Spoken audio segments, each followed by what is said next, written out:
So you hop in the car. Of course, gotta put the seatbelt on. Safety first. Got my package right here, aka defensive tool, firearm, gun, whatever you call it. Got the grocery list, and I'm ready to go. But by it being here, I can't access it. So let me show you what I do. Shirt up, seatbelt across my body, and my shirt down. My tool is out of the way, no one can see it, and if a bad guy runs up to my car, I can access my tool. Ready to go. Alright, so I'm gonna take y'all on a little ride with me while I run these errands and put gas in a car that I don't own. Sweetheart, can you put some gas in my car while you're out running errands? Sure, dear. Feeling kind of hungry. I see this Mickey D's up here. I don't normally eat fast food, but I'm feeling kind of famished. Pulling this drive-through, I hope the damn fries are fresh.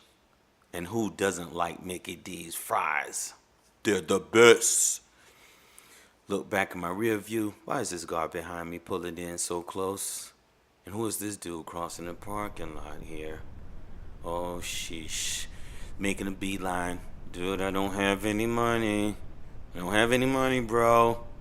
Hey. Oh, boom. Got him. Gotta stay aware, everybody. No matter what type of gun you have or how many rounds you have in your gun, if you're not paying attention and you're not observant of your surroundings, looking at your cell phone, messing with the dials on your radio, whatever, can't be distracted. I got a client to go and meet. This guy lives in one of those gated communities, but I don't know if the gate is there to keep the bad guys out or to keep the good people trapped inside.